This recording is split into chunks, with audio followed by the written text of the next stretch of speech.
Last year, Mercedes unveiled the new GLC, and that is a good-looking SUV. I made a video on that here on the channel, which you can go and check it out if you want to. And now we have the GLC Coupe, which is, of course, an SUV coupe. I haven't made it a secret that personally I'm not a huge fan of SUV coupes. The reason being, I think it's compromising the utility of an SUV by reducing some space in the rear, but it also compromises the function of a sports coupe by sitting so high. So I feel like they try to be good at everything and then kind of ends up being perfect or great at nothing. But in this case, I think Mercedes did a really good job with the GLC Coupe, honestly. I think it looks great, and the updates removes this beetle shape that, or this bubble shape that the previous GLC Coupe had. And this is a completely new GLC Coupe, so it's not a facelift, it's actually brand new. The proportions are different. So I'm going to compare the old GLC and let you know why I think this is such a better design when we look at the comparison front, side, rear, and also the interior in Photoshop a bit later. But first of all, let's have a look at what's actually new here for the GLC Coupe from this article from MotorAuthority.com. I'm going to link this article down in the description if you want to go and check it out yourself. They've just unveiled one trim level so far, or one engine choice powertrain. That is the GLC 300 4MATIC, but the spicier GLC 43 Coupe and the 63 Coupe models from AMG are in the works and should arrive within the next 12 months, and that's going to be really cool to see. So the proportions here, as I said, this is a brand new GLC. It's not a facelift. It's actually bigger in every single dimension. So it's, for example, 1.2 inches longer than the outgoing model, and here you can see that it's also wider and higher, which is a bit unusual, but just by 0.2 inches. On the inside though, this is a huge different or upgrade. Maybe it's an upgrade, I'm not sure yet. We're gonna have a look at the interior later on, but I kind of like this interior. We have a 12.3 inch digital instrument gauge cluster and an 11.9 inch infotainment screen right here. And I've talked about this screen before. There's one detail about it that just bothers me a lot. I'm not sure if it would bother me when I'm sitting in the driver's seat, but looking at it from this angle, it really looks off. More on that, of course, later in the video as well. And some of the tech on the interior, we have a head-up display, you have augmented reality navigation, a surround view camera system 360, and an off-road menu with a drive mode that you can see through the hood of the car. I wonder how many people are actually going to be using that going off-road in their GLC Coupe. Maybe a few, I don't know.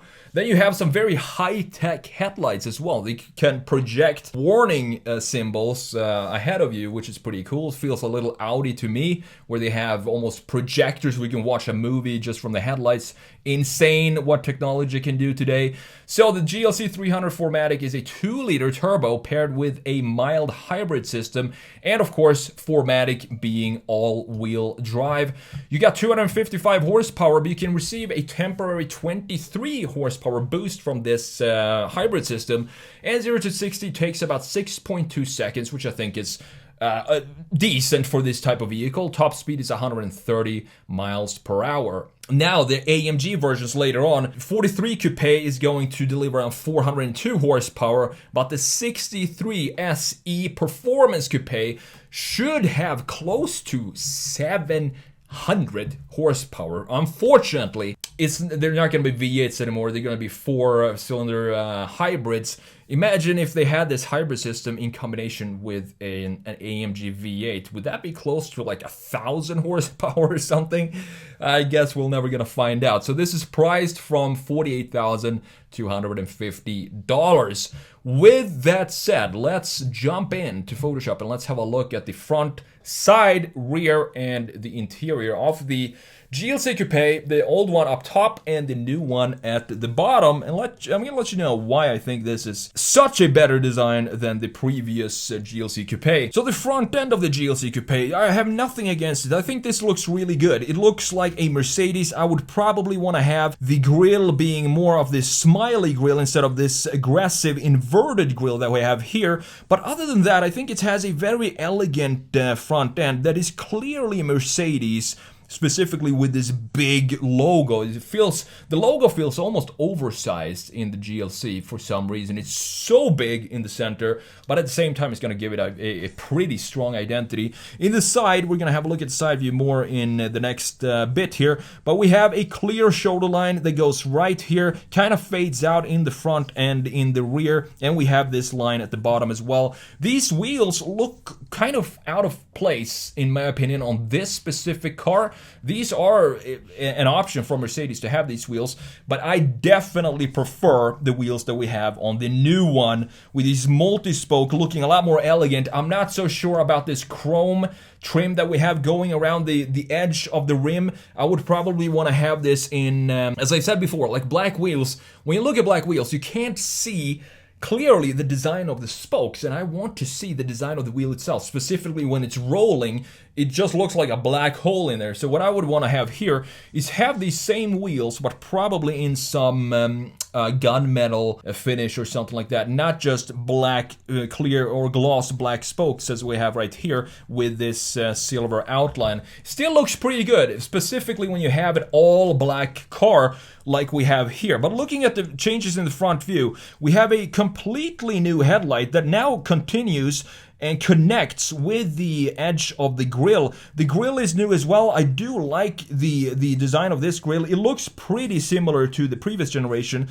but the lower part, the bumper part, is where the big changes happen in addition to the headlights, of course. You have this new style of lower bumper from Mercedes being implemented here in the GLC Coupe. I think it looks still very elegant, and it feels like a good modernization or update from the previous grille. You have a similar outline to the grille, but the internal pieces feel like they flow better and are better integrated with the overall surfacing in the front end. I also do like these headlights. The GLC overall, it reminds me a bit of the... this is like a good looking version of the EQC SUV. The EQC looks more like a Beetle and a Bubble, but it's definitely the in my opinion, the best looking EQ model to this date. And this feels like, it looks like an EQC, but we still have the proportions of an internal combustion engine, making it less bubbly in specifically in side view, which we're going to have a look at right here. So up top is the old one, down below we have the brand new GLC. What I like about this is that we have, they sharpened up the shoulder line. Up top we have the shoulder in the middle being sharp with this line right here. As I said, it kind of fades out in the front and in the rear, and then we have this line at the bottom going into the bumper. We don't have any connection with this in the front though, but still a nice line flow going around this car. But in the new one, they decided to remove the sharpness in the middle and move the sharpness to the locations that are above each axle. And I think that works better because now it looks way more sportier by having this sharp line here, and then you have this sharp line above the front axle, creating more chiseled look of the design, while at the same time reducing complexity in the surfacing in the middle here. We still have this line though going into the bumper, kind of. Now we have this air outtake in the rear bumper that we didn't have. I don't think we had that in the previous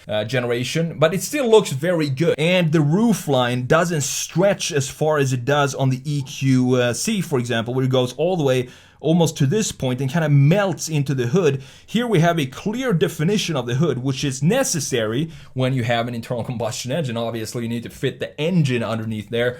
And looking at the taillights, we're gonna have a look at that in the next part here. But looking at it from a side view, a lot less mass for the taillight. We don't have this chrome piece that you see right here above the taillight. That is gone, and it felt like they just simplified the design and made it a lot more dynamic in the rear. And I also love this little ducktail spoiler that kind of sends off the design in a nice way in the rear end. But overall, these designs, these LEDs that we have in the rear look really good, a lot better in my opinion than the previous generation GLC Coupe. And also, of course, the wheels from a side view look a lot better as well. These look like they belong to like a small sporty, like a Honda Civic or something like that, while these feel like they are properly designed for the elegance of a Mercedes with the simple multi-spoke design. Now let's have a look at the rear view, because this I think is the view that definitely shows how much better the new GLC Coupe looks compared to the old one. The old one had these feel also a bit oversized for this specific package with these big taillights, and then I don't understand why they added a chrome trim piece that kind of goes just the length of the top part of the taillight. It looks a little weird to me.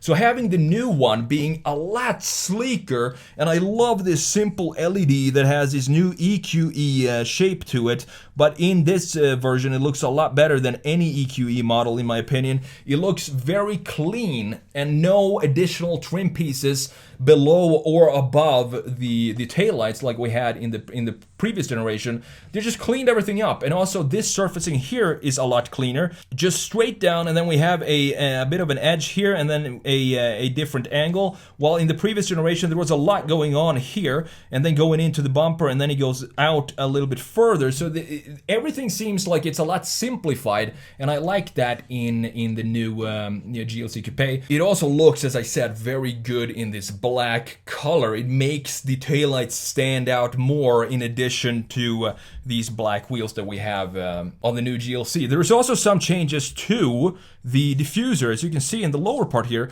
Not sure I'm a fan of all this chrome in the, so basically the entire diffuser seems to be chrome. We have a couple of other chrome pieces, for example the trim piece going around the windows, and then we have this, not sure if this is brushed aluminum or chrome, but I would probably black this out, this part, or at least make it the dark gray or something like that. It just blings too much in comparison to everything else that goes on in the rear end, since we don't have any connection to this material anywhere else in the rear end, except for, of course, the Mercedes logo, but I don't really count that. Now, last but not least, let's have a look at the interior here, and the big changes to the interior. The previous one actually had a digital gauge cluster. You can see that here. This is all digital, so there's nothing wrong with this. And you have a nice housing for it, flowing nicely above and then going in, and then kind of continues to the passenger side.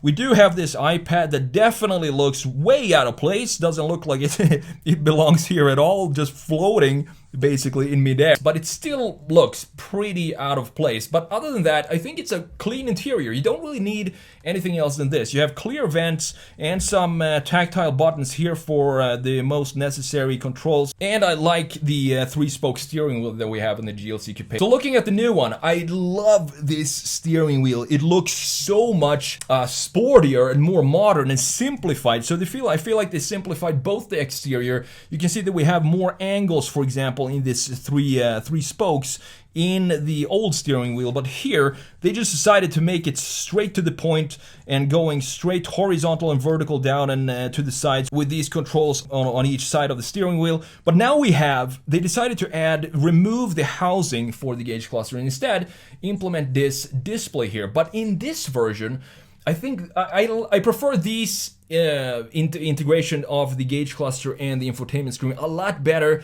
than the big flowing screen that we have in the EQE models that makes basically the entire dash a glass screen. This looks like they put a lot more effort into actually designing each single piece and each single radius and detail of this interior. Then it feels a little lazy to just add a big screen in the interior like they do in a lot of the EQ models. But one detail in this interior that I know would bother me if I owned this car is the angle of the infotainment screen. So it's angled in all new Mercedes, the SL as well. It's angled just a tiny bit to the passenger side. So it's angled more toward the screen itself is angled more towards the driver.